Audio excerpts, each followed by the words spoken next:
বাম হাতটা এইভাবে থাকবে, এটা এটা এইভাবে না, এইভাবে তলায় হাত, হ্যাঁ ডান হাত, হ্যাঁ ঠিক আছে, এই উপরে হাত, ঠিক আছে, এই হ্যাঁ এই উঠলো, এই এই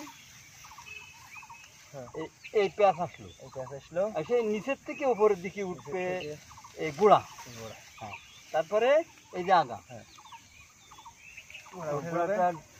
ওইটা ওই সময় ফল থাকবে, তাহলে ওইটা ঢুকাতে কষ্ট কম হবে। হ্যাঁ আগে যদি বেশি টাইট করে নেওয়া হয় তাহলে ঢুকাতে ঠিক আছে।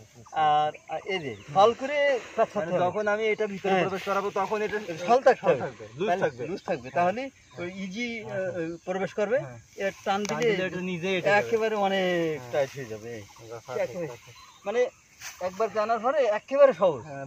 Practice makes a man perfect. দেখলি মনে হবে সহজ, কিন্তু করতে গেলি এটা it is easy to say but difficult to do.